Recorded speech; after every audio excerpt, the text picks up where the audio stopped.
Hey everybody, my name is Jerry with Aesthetic Auto Detailing in West Covina, California. And today I'm going to show you guys how I did my exterior maintenance wash in 25 minutes. All right, Jerry. Yeah. It's 1:06 right now. All right. You're doing an exterior only. Yep. How long do you think it's gonna take you? 2 people. I would say maybe like 30 minutes. Let's see. And for people that don't know, do you always have 2 people or is it usually by yourself? No, about like 90% of the time it's just me. Yeah. How long would this take you by yourself? I would say, I don't know, maybe like, if I'm just kind of taking my time, you know, just going with the steps, like 50 minutes maybe, you know. I like to get in the wheels and do the windows and everything. Just make sure I'm not missing any steps.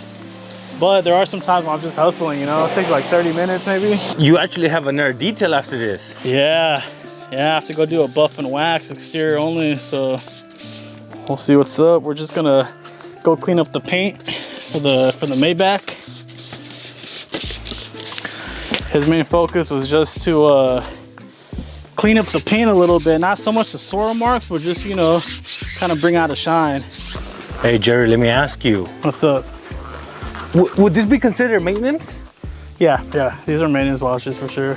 Do you ever have your structure down, like step by step, or every car is different? I want to say I do have, you know, like my little structure already. Like, for example, if my buddies that usually help me and my brother, we kind of already know what we're gonna do.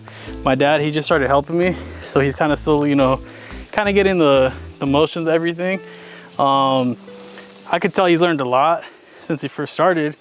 But all cars are different for sure. You know, so I have some clients that they want to just only do the maintenance washes, but I don't see them for like a month, 2 months, you know, and it's not even considered a maintenance wash anymore. So it really just depends on how people take care of their vehicles. But these for sure, they're every 2 weeks. So it's the only time it's kind of in worse condition, not this one, but the F-150, is when he takes it to like Utah or, you know, Yellowstone or something.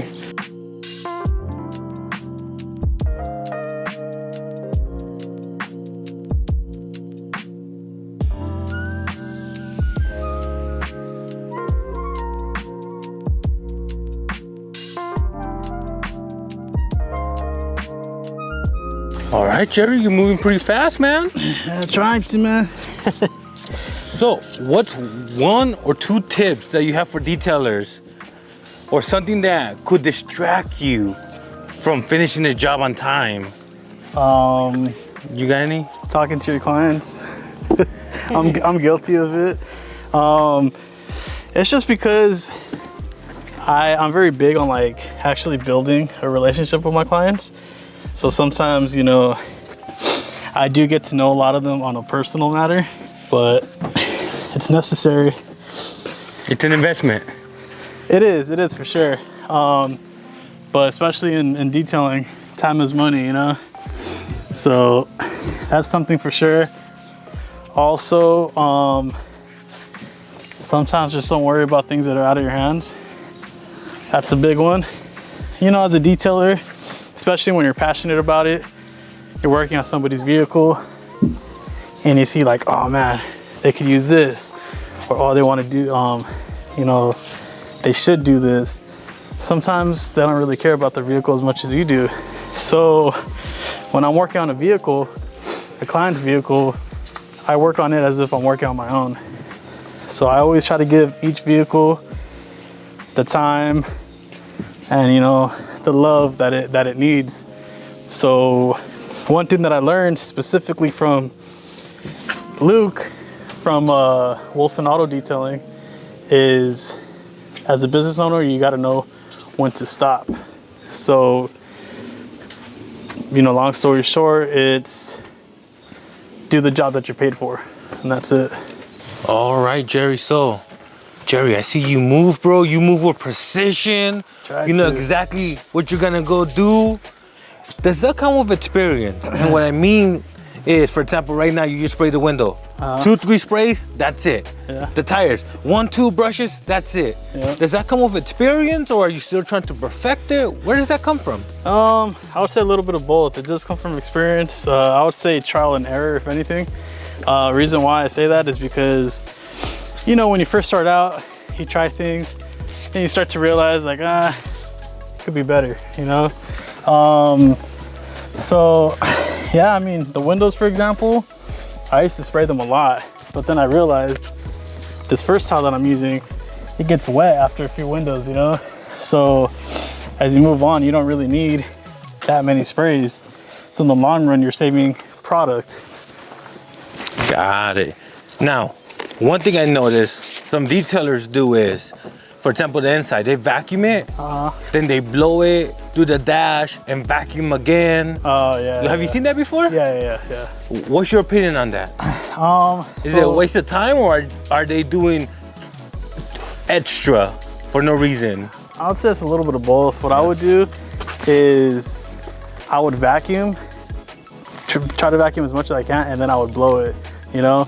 But what I started doing not too long ago is now automatically I'll just go in there and just blow it all. That way you loosen everything up and then you vacuum. Everything's already loosened up. The only time I'll vacuum again is after I shampoo. Because if I'm using the drill, you're scrubbing, you're breaking up all that dirt. So after shampooing, you do one final vacuum, floor's gonna look flawless. All right, Jerry, 20 minutes in, what's left? So really, we just need to do these 2 wheels right here and then we're done. One wheel, and then we're done. Jerry, when it comes to having help, like you've had your brother help you, Yeah. your dad help you, you ever have anybody else help you, or just family so far? I've had friends help me. I've actually had some extended family also, like cousins. Yeah. Now, when you first train them, are the details gonna take longer, or?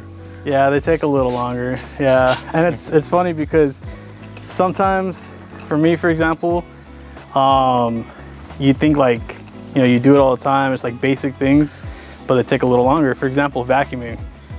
People think it's just like, oh yeah, just vacuum and that's it. Nah, there's more to it. You know, you gotta, let's say you're vacuuming the driver area. You need to put the seat all the way back. You know, make sure you're getting all the corners, all the nooks and crannies. And then if you're gonna do the seat behind the driver, you got to put the seat all the way up and then get all the way in there.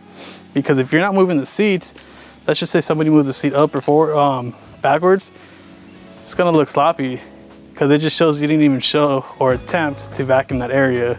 So little things like that. I noticed that I start my people that are helping me, it just kind of works out like that. I don't do it on purpose, but it just starts off with vacuum first, you know? That way they're taking care of the vacuuming, I could take care of all the other things. All right, Jerry, done? Yes, sir. You start at 1:06. What time is it? It's 1:30. 25 minutes? Yeah, about. I've got yeah, 24 minutes and 54 seconds. That's what I've got. There you go, man. That's not bad, man. That's $75 in 25 minutes. Yes, sir. All right, guys, so that's how long it took us to do an exterior maintenance wash. How long does it take you? Drop it down in the comments below. And if you guys want to see some more detailing content, don't forget to like, subscribe, and stay blessed.